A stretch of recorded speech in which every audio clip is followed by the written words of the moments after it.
ربیع الاول کی آج 8 تاریخ ہے۔ 9 ربیع الاول عام الفیل سوموار کا دن فجر کے بعد اور چاند سے پہلے رسول اللہ صلی اللہ علیہ وسلم اس دار فانی میں تشریف لائے ہیں۔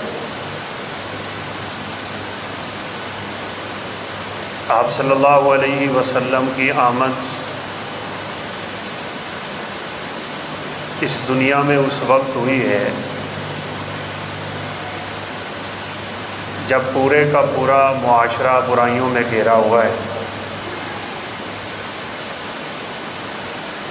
آپ کی آمد کو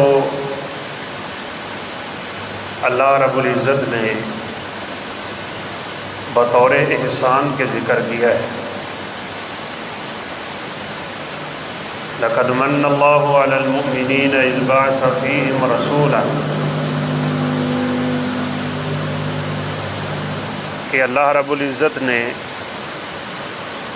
تم پہ بڑا احسان کیا ہے کہ اس نے تم میں اپنا رسول بھیج دیا ہے۔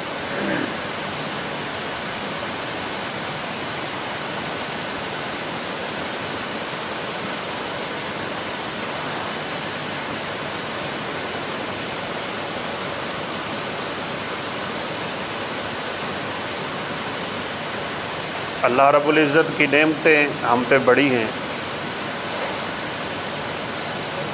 لیکن کسی نعمت کا تذکرہ اس انداز میں اللہ نے نہیں کیا کہ میں نے تمہیں اولاد دی تو تم پہ بڑا احسان کیا ہے، تمہیں صحت دی بڑا احسان کیا، تمہیں مال و دولت دے کے میں نے بڑا احسان کیا، میں نے تمہیں کوئی عہدہ دے کے بڑا احسان کیا ہے، ایسا کچھ بھی نہیں۔ لیکن چونکہ رسول اللہ صلی اللہ علیہ وسلم کی نعمت کائنات کی سب سے بڑی نعمت ہے، اس لیے اس نعمت کا تذکرہ رب تعالیٰ نے بطور احسان کے کیا ہے کہ میں نے تم میں اپنا آخری رسول بھیج کے تم پہ بڑا احسان کیا ہے۔ آپ صلی اللہ علیہ وسلم کا ذکر خیر، آپ صلی اللہ علیہ وسلم پہ درود پڑھتے رہنا، یہ انسان کے نامہ اعمال میں انتہائی زیادہ اضافے کا باعث۔ آپ کی محبت ایک ایمان والے کا جزو ایمان ہوتا ہے، بلکہ سچ پوچھیں تو کفر اور ایمان کے درمیان حد فاصل رسول اللہ صلی اللہ علیہ وسلم کی محبت ہے۔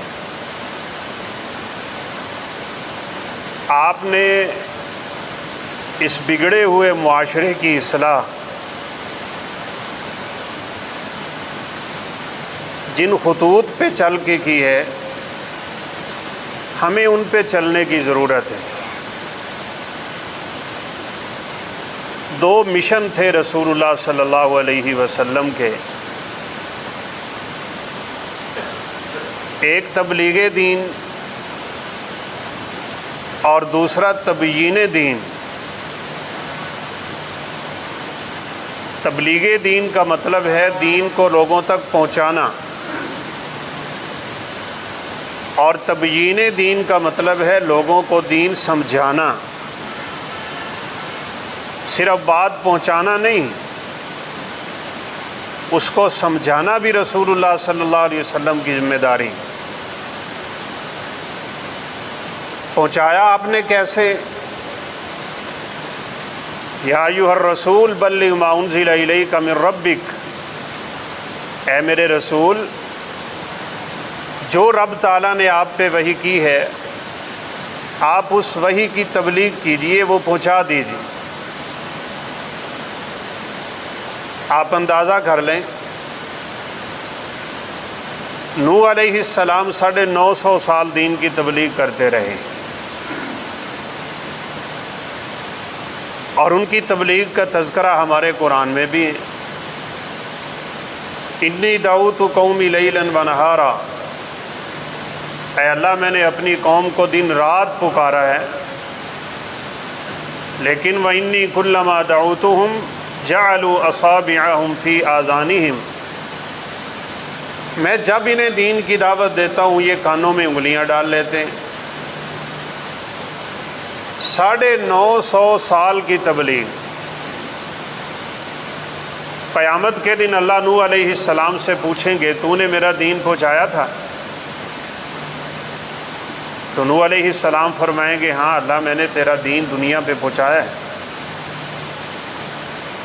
اللہ پوچھیں گے گواہ کون ہے تیرا؟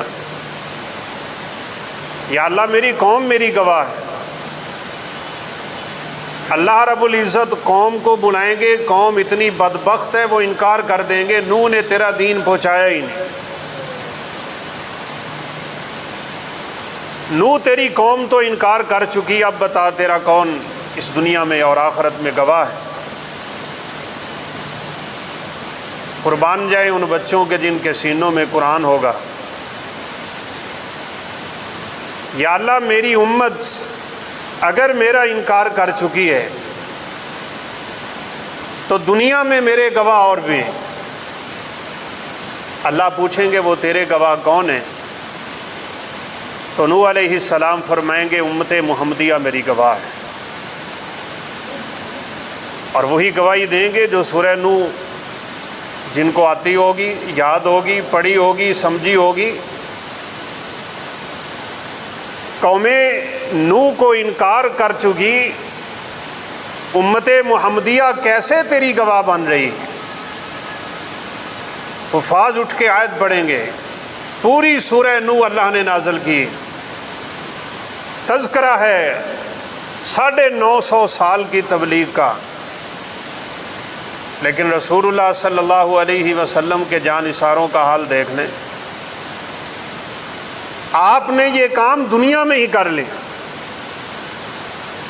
آخری حج ہے آپ کا اور ایک ہی حج ہے، حجۃ الاسلام۔ نبوت ملنے کے بعد آپ نے 4 عمرے اور ایک حج کیا ہے، اور یہ حج آپ کا ایک ہی حج اور آخری حج ہے۔ اشارہ کر دیا تھا خذوا عنی مناسککم لعلی لا احج بعد عامہم ھذا، مجھ سے دین سیکھ لو شاید کہ میں آئندہ سال تمہارے ساتھ حج نہ کر سکوں۔ صحابہ کرام کی آنکھوں میں ویسے بھی آنسو آ گئے ہوں گے، ہر کوئی رو رہا تھا، دل لرز رہے تھے، آنکھوں سے آنسو تھے۔ آپ صلی اللہ علیہ وسلم نے بڑا فصیح و بلیغ خطبہ ارشاد فرمایا، جس کو خطبہ حجۃ الوداع کہا جاتا ہے۔ بڑے عظیم آپ صلی اللہ علیہ وسلم کے فرمودات۔ پھر آپ نے صحابہ سے پوچھا قیامت کے دن تم سے میرے بارے میں پوچھا جائے گا، کیا میں نے رب کا دین تمہیں پہنچایا ہے؟ انہوں نے کہا قد بلغت و ادیت و نصحت یا رسول اللہ صلی اللہ علیہ وسلم، اللہ کے حبیب آپ نے صرف دین پہنچایا ہی نہیں، آپ نے پہنچانے کا حق ادا کرنا۔ کوئی ایسی چیز جس کا زندگی میں کسی بھی انسان کو سامنا کرنا پڑتا ہو، میں کعبہ کے رب کی قسم اٹھا کے کہہ سکتا ہوں نبی کائنات علیہ السلام کی سنت سے اس کا حل تمہیں موجود اور حل موجود نظر آتا ہے۔ کوئی زندگی کا گوشہ نہیں ہے۔ کوئی تاجر ہے وہ خدیجہ کے مال کی تجارت کرنے والے کو دیکھ سکتا ہے، کوئی باپ ہے وہ فاطمہ کے باپ کو دیکھ سکتا ہے، کوئی شوہر ہے وہ سیدہ عائشہ کے شوہر کو دیکھ سکتا ہے، کوئی بیٹا ہے عبداللہ اور آمنہ کے بیٹے کا کردار دیکھ سکتا ہے، کوئی معلم ہے معلم کائنات کو دیکھ سکتا ہے، کوئی امام ہے امام الانبیاء کو دیکھ سکتا ہے، کوئی سردار ہے ساری کائنات کے سردار کو دیکھ سکتا ہے، کوئی غریب ہے سرور کائنات کی غریبی کو دیکھ سکتا ہے، کوئی یتیم ہے در یتیم کو دیکھ سکتا ہے، کوئی سپہ سالار ہے وہ بدر میں، احد میں، حنین میں، تبوک میں، یرموک میں، خیبر میں، کسی جگہ پہ اس سرور کائنات کے اس زندگی کے زاویوں کو دیکھ سکتا ہے۔ خدائے ذوالجلال کی قسم ہے، کسی انسان کی زندگی میں آنے والا کوئی شعبہ ایسا نہیں جس کی رسول اللہ صلی اللہ علیہ وسلم نے ہمیں رہنمائی نہ فرمائی۔ اسی لیے صحابہ نے کہا تھا آپ نے پہنچایا ہی نہیں، آپ نے پہنچانے کا حق ادا کر دیا ہے۔ اللہ اکبر۔ رسول اللہ صلی اللہ علیہ وسلم نے اپنی انگلی آسمان کی طرف اٹھا دی، اللہم اشہد، اللہم اشہد، اللہم اشہد۔ اللہ تو نے قیامت کو تو گواہی لینی ہی لینی ہے، یہ میرے صحابہ روئے زمین پہ گواہی دے رہے ہیں میں نے تیرے دین کو صحیح معنوں میں پہنچا دیا۔ آپ صلی اللہ علیہ وسلم نے فرمایا لوگوں سن لو، ترکتکم علی محجۃ بیضاء لیلھا کنہارھا لا تزیغ عنہا الا ہالک۔ اوے لوگوں سن لو، میں جس دین پہ تمہیں چھوڑ کے جا رہا ہوں یہ دین اتنا صاف، اتنا ستھرا، اتنا شفاف، اتنا کامل، اتنا اکمل، اتنا خوبصورت دین ہے، اس کی راتیں بھی دن کی طرح روشن ہیں۔ لا یزیغ عنہا الا ہالک، اس دین سے صرف وہی ہٹ سکتا ہے جس کے نصیب میں اللہ تعالیٰ نے ہلاکت لکھی ہوئی ہو۔ یہ رسول اللہ صلی اللہ علیہ وسلم کی تبلیغ ہے۔ اور میں آج آپ کو یہ بات بھی بتا دوں، ہر نبی کو اللہ رب العزت نے معجزے دیے، نبی کے جانے کے ساتھ ہی وہ معجزہ بھی ختم ہو جاتا ہے، بعض دفعہ تو اسی وقت اس معجزے کا اختتام ہو جاتا ہے۔ رسول اللہ صلی اللہ علیہ وسلم کا معجزہ قرآن ہے، کائنات کی دیواروں تک چلے گا، قیامت کے وقوع تک چلے گا، بلکہ یہ معجزہ ایسا معجزہ ہے ہم لوگ دعا کریں اللہ ہمیں جنت الفردوس نصیب فرما دے۔ جب جنت میں چلے جائیں گے نا اعمال سارے ختم ہو جائیں گے۔ جنت میں نماز نہیں ہے، یہاں پڑھ لو جتنی پڑھنی ہے۔ جنت میں داڑیاں نہیں ہیں، یہاں رکھ لو جتنی رکھنی ہے۔ جنت میں روزے نہیں ہیں، یہاں رکھ جتنے رکھنا چاہتا ہے۔ جنت میں کوئی عمل نہیں، آخرت جزا کا گھر ہے، یہ دنیا اعمال کی جگہ ہے۔ لیکن قرآن ایسا زندہ، ایسا جاوید، ایسا کامل، ایسا اکمل، ایسا محبوب معجزہ ہے کہ اللہ رب العزت حافظ قرآن کو جنت میں بھی کہیں گے قرآن پڑھتا جا، جنت کے منازل چڑھتا جا، جہاں سورہ ناس کی سین آئے گی میں ساری کی ساری جنت تیرے نام کر دوں۔ یہ وہاں بھی ختم نہیں ہو، جنتی جنت میں بھی قرآن پڑھیں۔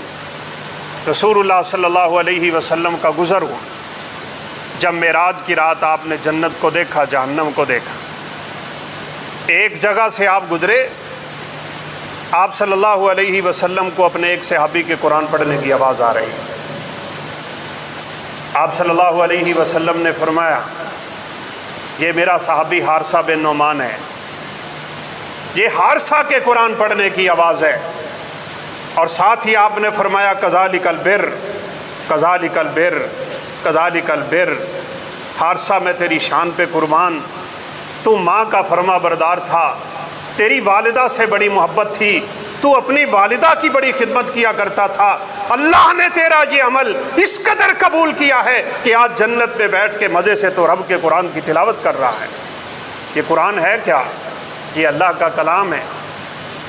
سابقہ انبیاء کو اللہ نے جو کتابیں دی نا، ہے وہ بھی رب کا کلام، لیکن وہ لکھا لکھایا ملا تھا، فرشتوں سے رب نے لکھوایا تھا۔ اس دنیا کا ہر کام اللہ فرشتوں سے کرواتے ہیں، کون کہتا ہے اللہ اور فرشتوں کو حکم دیتا ہے کر دو، وہ ہو جاتا ہے۔ لیکن جب یہ قرآن نازل ہونے کی باری تھی نا، اللہ رب العزت نے یہ کام سابقہ انبیاء کی طرح نہیں کیا۔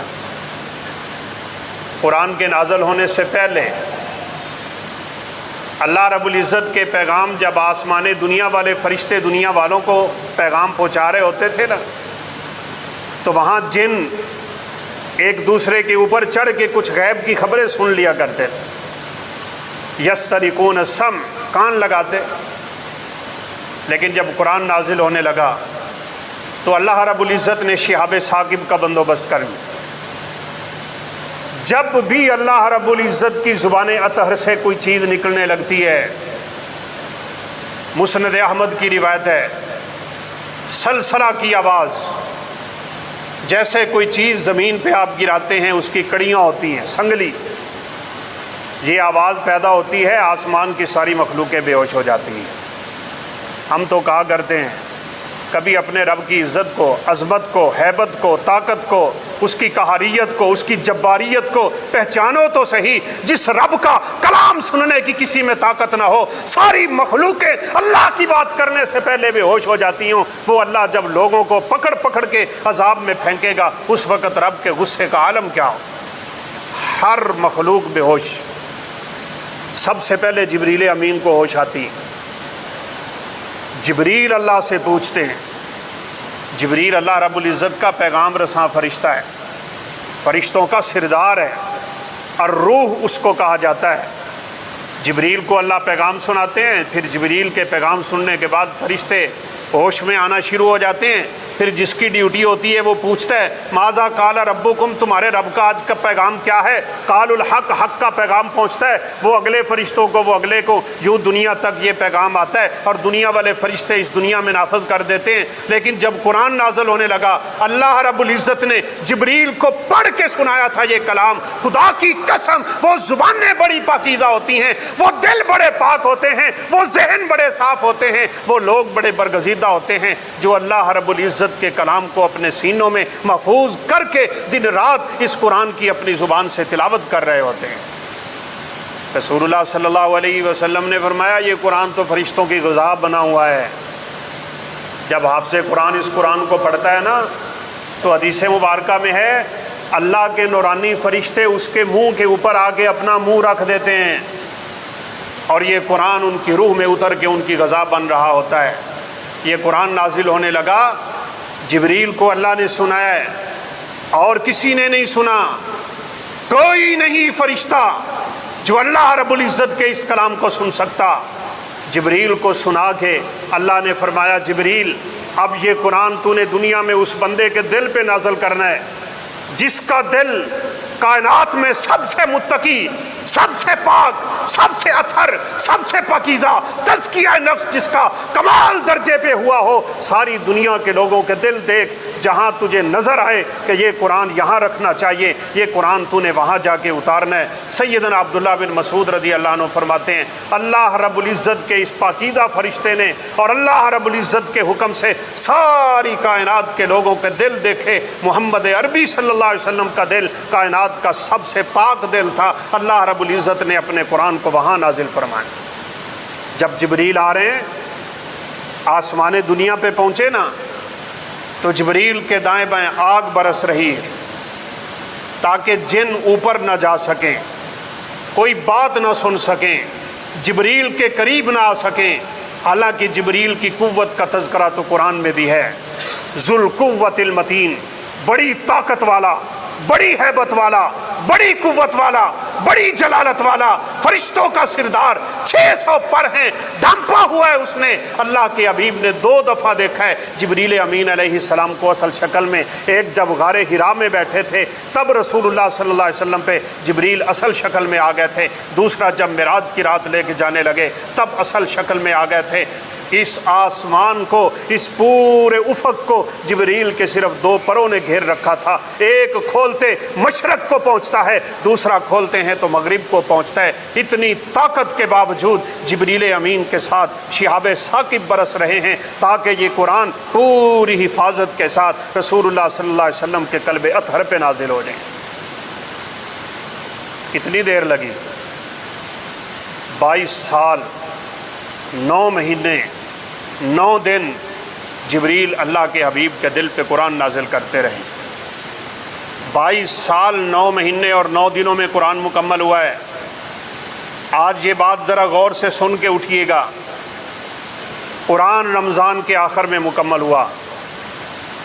اس قرآن کی کیا شان، اس قرآن کا کیا مقام، اسی قرآن کی تبیین اسی قرآن کی تفسیر، اس قرآن کی وضاحت، اس قرآن کی تمثیل، اس قرآن کی مثال اللہ کے حبیب دینے ہی تو دنیا میں آئے تھے، اسی کو تو سمجھانے دنیا میں آئے تھے۔ پھر دوسری اللہ کے حبیب کی سنت تھی جس نے دین کو بالکل واضح کرنا تھا۔ جس دن قرآن مجید مکمل ہو گیا، اللہ رب العزت نے اگلا دن مسلمانوں کے لیے عید الفطر کا دن بنا دیا۔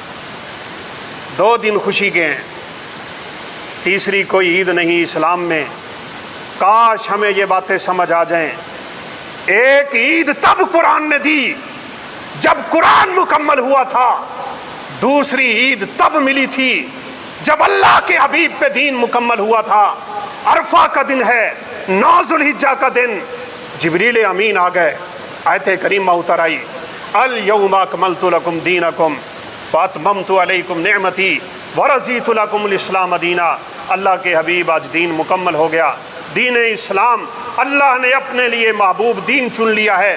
آج کے بعد رب تعالیٰ کے ہاں بس ایک ہی دین قابل قبول ہوگا، وہ دین آپ کا دین اسلام ہے۔ اللہ نے اس دین کو منتخب بھی کیا، اللہ نے اس دین کو پسند بھی کیا، اللہ اس دین پہ راضی بھی ہو گئے۔ آج دوسرا مرحلہ اللہ کے حبیب کے اس دنیا میں آنے کا پورا ہو رہا ہے، اسی لیے اللہ رب العزت نے اگلے دن کو مسلمانوں کی دوسری عید قرار دے۔ پہلی عید قرآن مکمل ہونے پہ، دوسری عید اسلام مکمل ہونے پہ، یہ مسلمانوں کی اجتماعی خوشی کے صرف 2 ہی دن ہیں بس، اور کوئی دن نہیں ہے۔ ہم نے آج تیسری عید بنا لی، یہ ہماری دین سے دوری کا نتیجہ ہے۔ بڑے بوسیدہ قسم کے دلائل ہم نے اکٹھے کر لیے، نہ جانے کیا کیا ہم نے لوگوں کو پھسلانے بہکانے کے لیے باتیں کی۔ اس لیے میری دعوت آپ کو ہے، بلکہ ہماری دعوت ہی یہ ہوتی ہے، جشن نہیں، اللہ کے حبیب کے مشن کی بات کر۔ اللہ کے حبیب کا مشن کیا تھا؟ یہی مشن تھا، یا دین پہ چل یا پھر دوسرے رستے پہ نکل جا، اور اس اسلام میں کوئی رستہ نہیں ہے۔ دین کی تبلیغ کر، دین کی تکمیل کر، دین پہ تبیین کر، دین پہ زندگی گزار، دین پہ چل کے اس اللہ رب العزت کے پاس جا۔ وَاعْبُدْ رَبَّكَ حَتَّىٰ يَأْتِيَكَ الْيَقِينُ۔ اور بات یہ بھی ہے، خدا کی قسم، دین پہ ہمیشہ چلتے رہنا، دین پہ چلنے کی توفیق ملتی رہے، یہ اللہ رب العزت ہر بندے کو عطا نہیں کرتا۔ اللہ فرماتے ہیں اس دین پہ چلتا رہے، چلتا رہے، چلتا رہے، یہاں تک کہ تجھے موت آ جائے۔ جب تک تجھے موت نہیں آتی تب تک تجھے اللہ رب العزت کی عبادت سے پیچھے نہیں ہٹنا چاہیے۔ اللہ اکبر۔ سورہ لیل کو پڑھے نا، تب یہ بات تھوڑی سی سمجھ آتی ہے۔ واللیل اذا یغشی والنہار اذا تجلی وما خلق الذکر والانثی ان سعیکم لشتی۔ 3 قسمیں رب تعالیٰ نے کھائی ہیں۔ پہلی فرمایا قسم ہے اس رات کی، یہ رات جب آ رہی ہوتی ہے۔ اللہ اکبر۔ کبھی ہم نے قرآن کو غور سے پڑھا ہی نہیں، کبھی ہم نے قرآن کو غور سے سیکھا ہی نہیں، کبھی ہم نے قرآن کو سمجھا ہی نہیں، کبھی ہم نے قرآن کو وقت ہی نہیں دیا، کبھی ہم نے قرآن کو ٹائم ہی نہیں دیا۔ کبھی اکیلا بیٹھ کے سوچ، رب تعالیٰ نے رات کی قسم اٹھائی ہے تو کیوں اٹھائی؟ اس رات کا رب اللہ ہے نا، دن کا رب بھی اللہ ہے، فجر کا رب بھی اللہ ہے۔ کبھی دیکھ راتوں کو کیا ہوتا ہے، گناہ گار بھی راتوں کو اٹھتے ہیں، اور اللہ رب العزت کے بندے بھی راتوں کو اٹھتے ہیں۔ چوریاں کرنے والے بھی رات کے اندھیرے کی تلاش میں، ڈاکے مارنے والے بھی رات کی تلاش میں، زنا کرنے والے بھی رات کی تلاش میں، پوری برائی کی تلاش کرنے والا رات کے اندھیرے کو تلاش کرتا ہے۔ مصیبتیں بھی اکثر رات کو نازل ہوتی ہیں، شیطان بھی اکثر رات کو نازل ہوتے ہیں، جادو بھی اکثر رات کو آتا ہے۔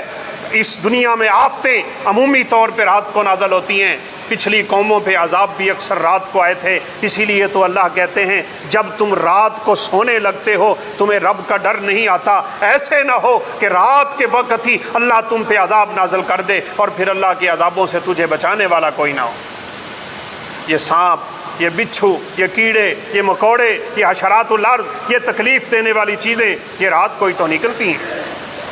اس لیے تو رسول اللہ صلی اللہ علیہ وسلم رات جب آ رہی ہوتی تھی اپنے ہاتھوں کو جوڑ لیتے، 3 دفعہ پڑھتے قل اعوذ برب الناس مالک الناس الہ الناس قل اعوذ برب الفلق من شر ما خلق، پھر اپنے ہاتھوں پہ پھونک مارتے، پھر اپنے پورے بدن پہ پھیر دیا کرتے تھے، یا اللہ اس رات کا رب بھی تو ہے، فلک کا رب بھی تو ہے۔ فلک کہتے ہیں جب صبح پھوٹ رہی ہوتی ہے، ظلم کی رات جتنی مرضی لمبی ہو، آخر کار اس نے صبح تو ہونا ہی ہوتا ہے۔ اللہ نے رات کی قسمیں بھی اٹھائی، اللہ نے صبح کی قسمیں بھی اٹھائیں۔ رات کو کبھی اللہ رب العزت کے لیے وقت نکال، رات جب گزر رہی ہوتی ہے اٹھ جایا کر۔ اب لمبی راتیں آ گئیں، صحابہ رسول فرمایا کرتے تھے صلی اللہ علیہ وسلم، یہ سردیاں تو مومن کے لیے تحفہ ہوتی ہیں۔ لمبی رات، نیند پوری ہو چکی، پچھلے پیر اٹھ جا، کوئی نہ ہو تجھے دیکھنے والا، تیرے گھر کا کونا ہو، مصلی ہو، تیرا وضو ہو، نماز میں ہو، سجدے میں ہو، تیری آنکھیں ہوں، آنسو بہا رہی ہوں، ان سے آنسو گرتے اللہ رب العزت دیکھ رہا ہو، کوئی نہ ہو اس کائنات میں اس کو دیکھنے والا، یہ قطرہ تیری آنکھ سے گرنے والا اللہ کو اتنا محبوب ہوتا ہے۔ سرور کائنات نے فرمایا یہ دونوں قطرے ہی رب کو اتنے محبوب ہیں، ایک شہید کے بدن سے نکلنے والا، ایک خوف خدا سے آنکھ سے نکلنے والا۔ یہ قطرے اپنی جگہ سے بعد میں ڈھلکتے ہیں، اللہ رب العزت انسان کی پوری زندگی کے گناہوں کو پہلے معاف کر چکا ہوتا ہے۔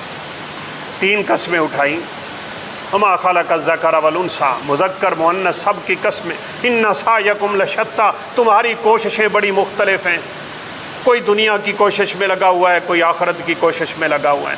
آگے چل کے اللہ نے فرمایا فَسَنُيَسِّرُهُ لِلْيُسْرَىٰ، وہی اشارہ شاید قرآن مجید کی اس آیت کریمہ میں اللہ فرماتے ہیں ہم رستے آسان کرنے والے ہیں۔ اللہ اکبر، کتنے مسجد کے ہمسائے ان کو مسجد میں آنے کی توفیق نہیں ہوتی، توفیق اس رب کے ہاتھ میں ہے۔ کتنے دور سے مسجد میں چل کے آنے والے ہوتے ہیں، وہ نماز ہی نہیں چھوڑتے۔ سعید بن مسیب رحمہ اللہ فرمایا کرتے تھے میں نے اپنی زندگی کے 50 سال یوں گزارے ہیں کہ میں نے کبھی مسجد سے پلٹتے ہوئے آدمی کو دیکھا نہیں ہے، یعنی ایسے نہیں ہوا نماز ہو گئی اور میں مسجد کی طرف جا رہا ہوں۔ 50 سال کا عرصہ میری تکبیر تحریمہ امام سے نہیں رہی، تکبیر بعد میں ہوتی تھی، سیدنا سعید بن مسیب پہلے مصلی پہ بیٹھے ہوتے تھے۔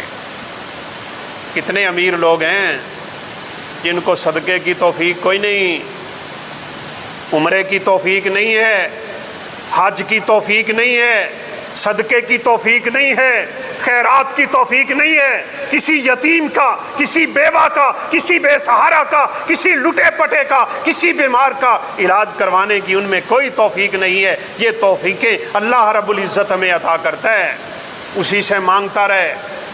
اور وہی کام جس کام کے لیے سرور کائنات اس دنیا میں آئے تھے، بلکہ سارے انبیاء آئے تھے، لوگوں کو رب کی عبادت پہ جمع دینا، رب کی عبادت پہ لگا دینا، رب کی عبادت پہ ان کو ڈٹا دینا، رب کی اس عبادت پہ استقامت ان کے لیے قائم کر دینا۔ اللہ اکبر، یہی وجہ تھی رسول اللہ صلی اللہ علیہ وسلم کے آخری ایام۔ پھر بات لمبی ہو جاتی ہے، یہی ربیع الاول کا مہینہ ہے، یہی دن تھے جب آپ صلی اللہ علیہ وسلم بیمار ہوئے۔ آج 8 تاریخ ہے ربیع الاول کی، رسول اللہ صلی اللہ علیہ وسلم 7 ربیع الاول کو بیمار ہوئے تھے۔ 17 نمازیں، 3 دن کی نمازیں سیدنا ابوبکر صدیق رضی اللہ تعالیٰ عنہ کو آپ صلی اللہ علیہ وسلم نے اپنے مصلی پہ کھڑا کروا کے پڑھائی تھی۔ کبھی کوشش کرتے کہ میں اٹھ کے نماز کے لیے چلا جاؤں، ایک وقت آپ یوں بھی نماز کے لیے آئے ہیں، ایک کندھے پہ ہاتھ سیدنا عبداللہ بن عباس کا کندھا، ایک سیدنا علی رضی اللہ عنہ کا کندھا ہے، دونوں نے رسول اللہ صلی اللہ علیہ وسلم کو سہارا دیا ہوا ہے۔ اماں جی عائشہ صدیقہ فرماتی ہیں یہادا بین الرجلین، آپ کے پاؤں سے زمین پہ لکیریں پڑ رہی ہیں، سرور کائنات سے چلا نہیں جاتا، اللہ کے حبیب پاؤں اٹھا نہیں سکتے، پاؤں کام کرنا چھوڑ چکے ہیں، اللہ کے حبیب کے دنیا سے جانے کا وقت آ رہا ہے، آپ مسجد میں آ رہے ہیں، پاؤں گھستے چلے آ رہے ہیں۔ اللہ کے حبیب کو فکر نماز کی ہے، آج عاشق رسول کو نماز کی فکر نہیں ہے، اسے جلسوں کی، اسے جلوس کی، اسے عرسوں کی، اسے لائٹوں کی، اسے چراغاں کرنے کی، اسے گلیوں میں تماشا لگانے کی۔ اللہ اکبر، اس قدر تماشے۔ اماں جی آمنہ رضی اللہ تعالی عنہا کا مجسمہ بناتے ہو، دوسروں کو گستاخ قرار دیتے ہو، ان کے چرخے بنے ہوئے ہیں، پہاڑیاں بنی ہوئی ہیں، گاڑیاں بنی ہوئی ہیں، تم تو شیطان کے چیلے ہو۔ اسی لیے تو اللہ کہتے ہیں ان المبذرین کانوا اخوان الشیاطین، یہ پیسہ ضائع کرنے والے یہ تو حقیقت میں شیطان کے بھائی ہیں۔ کہ اللہ کے رسول اس لیے دنیا میں آئے تھے کہ تم نے جشن منانا شروع کر دیے؟ آپ کے مشن کی بات کر، پتہ چلے کون نماز کے لیے آتا ہے، پتہ چلے کون جہاد کے لیے آتا ہے، پتہ چلے تم نے لوگوں کو دین سے پیچھے کر کے اعمال کو غلط کر دیا۔ تو تمہیں کیا ضرورت ہے؟ ہم قیامت کے دن چھڑا لیں گے، پیر صاحب چھڑا لیں گے، فلاں چھڑا لے گا، فلاں چھڑا لے گا۔ اللہ کے حبیب کا آخری وقت ہے، فجر کی نماز ہو رہی ہے، سرور کائنات نے اپنا پردہ ہٹایا ہے۔ سیدنا انس رضی اللہ تعالیٰ عنہ فرماتے ہیں جو ہی آپ کا پردہ ہٹا، سرور کائنات نے ہمیں نماز میں دیکھا، آپ صلی اللہ علیہ وسلم کے لبوں پہ مسکراہٹ ہے۔ بتائیں یہ مسکراہٹ کس چیز کی ہے؟ کبھی بیٹھ کے غور بھی کر، اللہ کے حبیب یہاں مسکرائے تو مسکرائے کیوں تھے؟ اس لیے مسکرا دیے تھے میں جس مشن کے لیے اس دنیا میں آیا تھا وہ مشن کی آج تکمیل ہو گئی۔ فجر کی نماز ہو، ممبر رسول پہ، محراب رسول میں، مصلی رسول پہ ابو بکر صدیق ہو، پیچھے 1,00,000 سے زیادہ صحابہ کا مجمع ہو، اور وہ اللہ رب العزت کے قرآن کی تلاوت فجر کی نماز میں سن رہے ہوں۔ وہی قرآن جس قرآن کی دعوت کے لیے سرور کائنات دنیا میں آئے تھے، آج وہ قرآن فجر میں پڑھا جا رہا ہے۔ جس نماز کے لیے لوگوں کو، جس دعوت کے لیے سرور کائنات دنیا میں تشریف لائے تھے، آج اس دعوت کو پورا ہوتے ہوئے اپنی آنکھ سے دیکھا۔ اس دیکھنے کی وجہ سے سرور کائنات علیہ الصلاۃ والسلام کے لبوں پہ مسکراہٹ۔ صحابہ فرماتے ہیں ہم نے آپ کو دیکھا نہ تھا نا، جب آپ کو دیکھا تو نماز میں ہی لوگوں کی آنکھیں یوں ہونا شروع ہو گئیں، قریب تھا کہ ہم فتنے میں مبتلا ہو جاتے۔ یعنی نماز توڑنے پہ صحابہ کرام کا دل کر رہا ہے کاش اللہ کے حبیب چل کے آ جائیں۔ کبھی کبھی آپ آئے بھی تھے، سیدنا ابو بکر صدیق رضی اللہ تعالیٰ عنہ کے ساتھ بیٹھ جاتے تھے۔ اور جس صدیق کی امامت میں اللہ کے حبیب نے نمازیں پڑھائی ہوں، آج تمہیں اس صدیق پہ اعتراض ہے؟ آج تمہیں وہ صدیق اچھے نہیں لگتے؟ کون کون سی باتیں ہم اس سٹیج پہ بیان کریں؟ یہ آپ صلی اللہ علیہ وسلم کا آخری دن ہے، یہ 12 ربیع الاول کا دن ہے۔ صبح کو آپ کی طبیعت بہتر ہے، ابو بکر صدیق رضی اللہ تعالیٰ عنہ نے اجازت لے لی، کہا اللہ کے حبیب لگتا ہے اب اللہ نے آپ کو صحت دے دی، آپ مجھے گھر جانے کی اجازت عنایت فرما دیں۔ آپ صلی اللہ علیہ وسلم نے اجازت دے دی۔ ابو بکر صدیق کا گھر مقام صنع میں، مدینہ سے تھوڑا ہٹ کے، جیسے پیچھے والی آبادیاں ہوتی ہیں، لیکن وہی چاشت کا وقت۔ آپ اللہ رب العزت کا قانون تو دیکھیں، جس وقت اللہ کے حبیب اس دنیا میں آئے تھے، جس دن اللہ کے حبیب اس دنیا میں آئے تھے، اسی دن اسی وقت اللہ کے حبیب اس دنیا سے جا رہے ہیں۔ اگر آج آپ صلی اللہ علیہ وسلم کی آمد کی خوشی میں ہم جشن منائیں گے تو آپ صلی اللہ علیہ وسلم کے دنیا سے جانے کا غم کدھر جائے گا؟ وہ مناظر تو خیر بیان ہی نہیں کیے جا سکتے۔ زندگی رہی تو کبھی ہم وفات رسول صلی اللہ علیہ وسلم پہ بھی اشارے کریں گے۔ آپ کس حالت میں اس دنیا سے اٹھے تھے؟ آپ کے گھر کی حالت کیا تھی؟ آپ کے فقر و فاقہ کا عالم کیا تھا؟ آپ کے قرض دینے کی کیفیت کیا تھی؟ آپ کی وہ رات کیسی بیتی تھی جو آپ کی وفات سے ایک دن پہلے کی رات ہے؟ سیدہ عائشہ صدیقہ فرماتی ہیں میرے گھر میں جلانے کے لیے چراغ نہیں تھا، میرے پاس تیل نہیں تھا کہ میں وہ تیل چراغ میں ڈال کے اپنے سرور کائنات کی بیماری کی تیمارداری کر سکتا۔ میں نے اپنی ہمسائی سے تھوڑا سا تیل لیا تھا کہ میرے گھر میں جلانے کے لیے چراغ نہیں، اس تیل کی روشنی سے اللہ کے حبیب کا میں دیدار کرتی رہی، آپ کی تیمارداریاں ہوتی رہیں۔ سرور کائنات پہ غشی کے دورے، غشی طاری ہے، آج نہیں بتاتا ملا اس نے اس منظر کو صفحہ ہستی سے مٹا دیا۔ کہا اللہ کے حبیب تو دنیا سے گئے ہی نہیں، آپ تو زندہ ہیں، نہ جانے تم قرآن کی آیتوں کا انکار کیسے کر دو گے، نہ جانے تم بیسیوں سینکڑوں حدیثوں کا انکار کیسے کر جاؤ گے۔ سرور کائنات غشی کے دوروں میں جا رہے ہیں۔ فرمایا میرے صحابہ جاؤ مدینے کے 7 کنویں تلاش کرو، 7 کنووں کا پانی لے کے آؤ۔ اللہ اکبر۔ ہم کل بھی بیٹھے والد صاحب کے پاس باتیں کر رہے تھے، کچھ اللہ کے بندے ایسے بھی ہوتے ہیں وہ دنیا سے جاتے ہوئے پہلے ہی بتا دیتے ہیں میں دنیا سے جانے لگا ہوں۔ ہماری ایک عزیزہ فوت ہوئی ہے 15 سال کی عمر میں، آج 4تھا دن۔ اپنے والدین کو 3 دن پہلے بتانے لگ گئی، کہا امی میرے دنیا سے جانے کا ٹائم ہو رہا ہے، ابو میرے دنیا سے جانے کا وقت ہو رہا ہے۔ یہ الہام، یہ اشارے اللہ اپنے بندوں کو کر بھی دیا کرتا ہے۔ جس مرکز میں میں پڑھاتا ہوں، مغرب کی نماز کے بعد ایک بندہ کھڑا ہوا، کہا میرے نمازی بھائیوں سن لو، میں نے تمہارے اندر زندگی گزاری، اس مسجد میں نمازیں پڑھتا رہا ہوں، اگر مجھ سے کوئی کمی کوتاہی ہوئی ہو اللہ کے لیے معاف کرنا، میں عشاء کی نماز سے پہلے اس دنیا سے چلا جاؤں۔ کیا کچھ اللہ کے بندے ہوتے ہیں، دنیا نہیں جانتی ہوتی لیکن اللہ کے بڑے محبوب ہوتے ہیں۔ اس لیے کسی شاعر نے کہا تھا کم من مجہول فی السماء معروف فی الدنیا، کم من معروف فی الدنیا مجہول فی السماء وکم من مجہول فی الدنیا معروف فی السماء۔ کتنے دنیا میں ایسے لوگ ہوتے ہیں جن کو کوئی بھی نہیں جانتا لیکن ان کے تذکرے اللہ رب العزت کے عرش پہ ہو رہے ہوتے ہیں۔ سرور کائنات تو اس کائنات کے سردار، اللہ اکبر۔ آپ کہا کرتے تھے میں پوری کائنات کا سردار ہوں، انا سید ولد آدم ولا فخر، فخر نہیں کرتا، تکبر نہیں کرتا، بڑائی نہیں، کبریائی نہیں، بڑا کلمہ نہیں، بڑا بول نہیں، کوئی رہنے سہنے میں ایسا انداز نہیں کہ میرے اندر کوئی کبریائی کی جھلک نظر آئے۔ کبریائی رب تعالیٰ کی چادر ہے، اور اللہ کہتے ہیں جو میری چادر کو ہاتھ لگائے گا میں اسے دنیا آخرت میں ذلیل کر کے رکھ دوں۔ آج جو ان کے ساری کی مثالیں سرور کائنات پیش کرتے رہے، 7 گھڑوں کا پانی لے کے آؤ۔ اللہ اکبر۔ جانے سے پہلے غسل ہو رہا ہے۔ ہمارے ایک استاد محترم تھے رحمۃ اللہ علیہ، اللہ انہیں جنت کے اعلیٰ علیین مقام نصیب فرمائے۔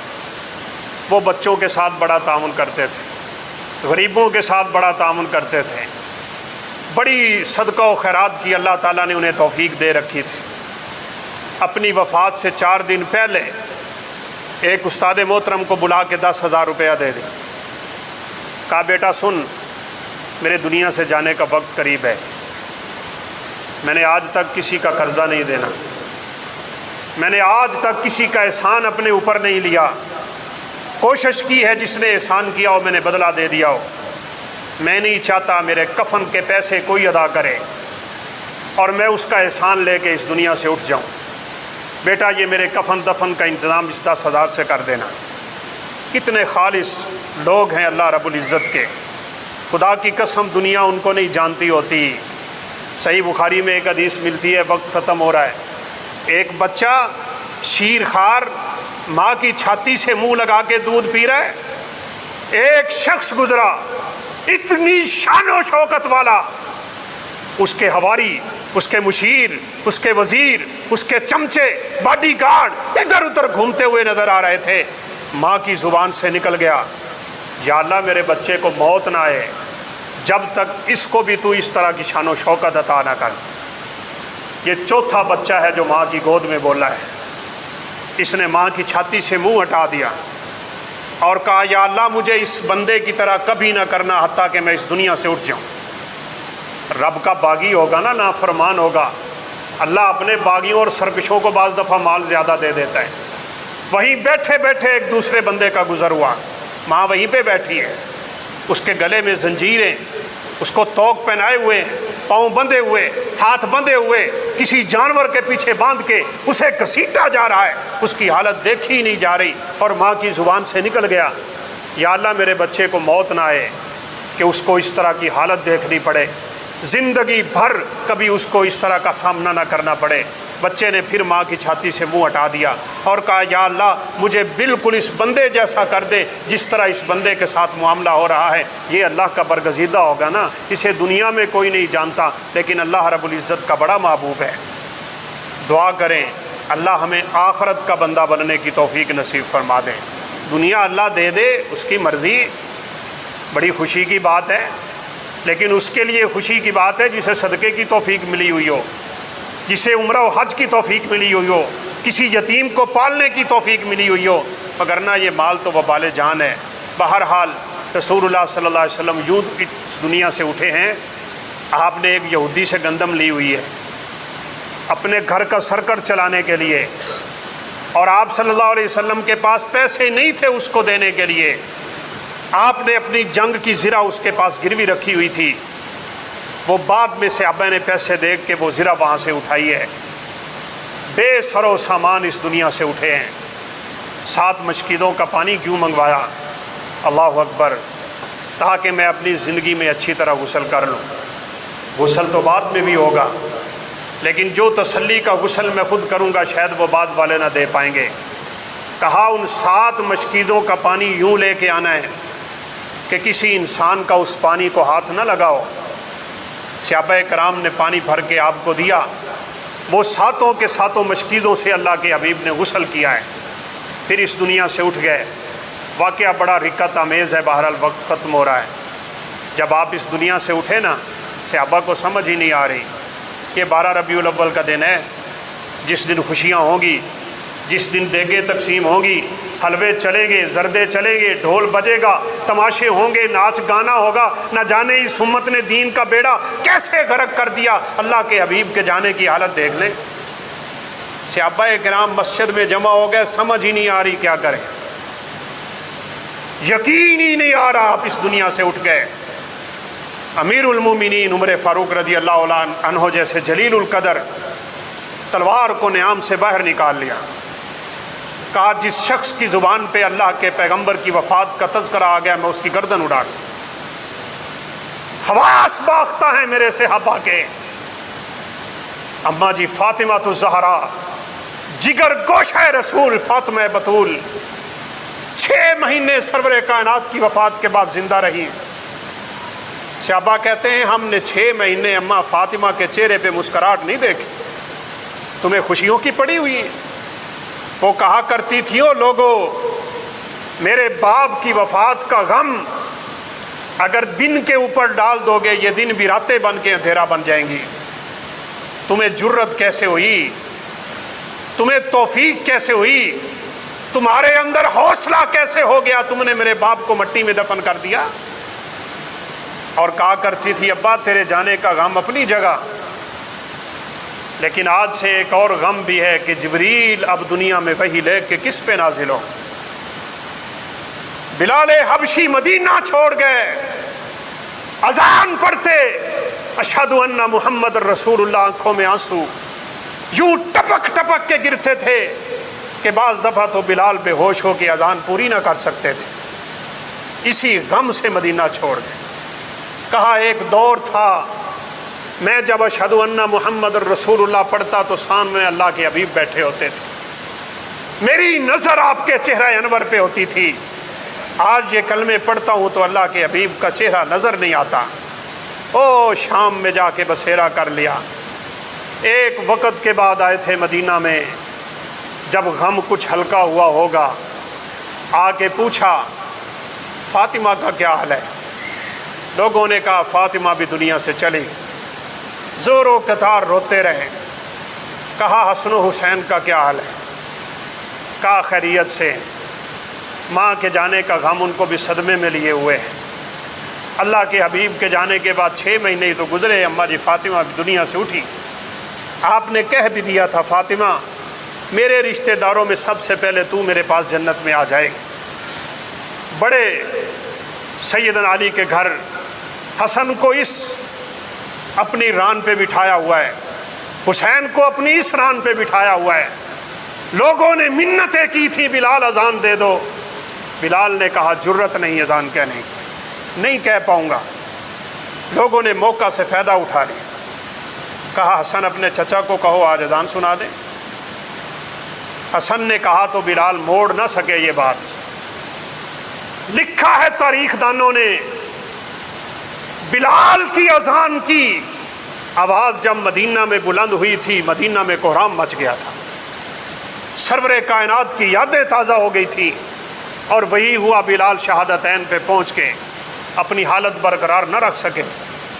سیدنا عبداللہ بن عباس اپنے شاگردوں کو حدیث پڑھایا کرتے تھے۔ خدا کی قسم مشن یہ ہے، مجھے تھوڑا سا معاف کیجئے وقت اوپر چلا گیا، مشن یہ ہے حدیث پڑھ، حدیث سیکھ، سنت پڑھ، سنت پہ عمل کر، سنت کو زندگی میں گزار، سنت کو زندگی میں اتار، اور اسی پہ چلتے چلتے اپنے رب کے پاس چلا جا۔ یہ سرور کائنات کا مشن تھا، جس مشن کو لے کے آپ دنیا میں آئے تھے۔ اس سنت سے پیار کر۔ عبداللہ بن عباس اپنے شاگردوں کو حدیث پڑھا رہے ہوتے، اور جمعرات کو کبھی کبھی کہا کرتے تھے لوگوں بتاؤ آج کون سا دن ہے؟ شاگردوں نے کہا آج یوم الخمیس۔ آنکھوں سے آنسو ٹپکنا شروع ہو گئے۔ وما ادراک ما یوم الخمیس، تمہیں کیا پتا جمعرات کا دن کیا دن تھا؟ یہ وہ دن ہے جس دن اللہ کے حبیب کی بیماری میں اضافہ ہوا، پھر 3 دن صحابہ اپنے حبیب کو دیکھ نہ سکے۔ جمعہ، ہفتہ، اتوار اور سوموار کو آپ اللہ کے پاس چلے گئے۔ سیدہ عائشہ صدیقہ طاہرہ مطہرہ، آپ نے اپنے اس سرتاج رسل کو سینے سے لگایا ہوا ہے۔ اب کسی کو سمجھ نہیں آ رہی، آپ کا لباس اتارا جائے، غسل دیا جائے، کفن کیسا ہو، آپ کو کون غسل دے، لباس کون اتارے، جرت کس کی ہے اللہ کے حبیب کے بدن سے لباس اتار دیا جائے؟ بیٹھے مسجد میں سوچی جا رہے ہیں اب کس پہ وحی اترے، اب کون ہے جو ہمارے اس مسئلے کا حل تلاش کر کے دکھا دے۔ لیکن اللہ ہے نا۔ اما عائشہ فرماتی ہے مسجد کے کونے سے آواز آ گئی، اغسلوا رسول اللہ صلی اللہ علیہ وسلم وعلیہ قمیص۔ کسی کو جرت نہیں ہونی چاہیے کہ میرے حبیب کے کپڑے اتار دے۔ اللہ کے حبیب کا غسل کپڑوں سمیت ہوگا۔ سیدنا علی اٹھے، اسامہ اٹھے، عباس رضی اللہ عنہ کے بیٹے اٹھے، تینوں نے اٹھ کے سرور کائنات کو غسل دیا۔ صحابہ کرام کے ادب و آداب پہ قربان جائیں۔ علی رضی اللہ تعالیٰ عنہ داماد رسول ہو کے اللہ کے حبیب کے بدن پہ ہاتھ نہیں پھیرتے تھے، اپنے ہاتھ میں کپڑا رکھتے تھے کہ میں اللہ کے حبیب کے بدن کو براہ راست چھو نہیں سکتا ہوں۔ اپنے ہاتھ پہ کپڑا رکھ کے سرور کائنات کو غسل دیا جا رہا ہے۔ خدا کی قسم محبت اس کا نام ہے، دل میں ہوتی ہے، دل میں، زہری نہیں۔ دل سے اگر محبت اٹھے گی تو آپ کے ایک صحابی کہا کرتے تھے، میں بات ختم کرتا ہوں، کہ اگر کوئی مجھ سے پوچھ لے تیرے پیغمبر کا چہرہ کیسا ہے، خدا کی قسم میں نہیں بتا سکتا۔ جرت نہیں ہوتی میں اپنے حبیب کے چہرے کو آنکھ بھر کے دیکھ سکوں۔ جب آپ کی طرف نظر اٹھاتا ہوں تو ادب و احترام سے میری نظریں نیچے جھک جایا کرتی ہیں۔ اسی لیے قرآن کہتا ہے وَتُوَزِّرُوهُ وَتُوَقِّرُوهُ، میرے پیغمبر کی عزت اپنے دل میں پیدا کرو، ادب و احترام دل میں پیدا کرو۔ دعا کریں اللہ رب العزت ہمیں حقیقی محبت نصیب فرمائے۔ محبت اطاعت کا نام ہے، آپ کی پیروی کا نام ہے، آپ کے نقش قدم پہ چلنے کا نام ہے، آپ کی سنت پہ زندگی گزارنے کا نام ہے۔ اللہ ہمیں اس کی توفیق نصیب فرما دے، اور یہ جھوٹے موٹھے دعوے، ہوائی باتیں، یہ فضائی باتیں، اللہ اس سے امت مسلمہ کو محفوظ رکھے۔ وآخر دعوانا ان الحمد للہ رب العالمین۔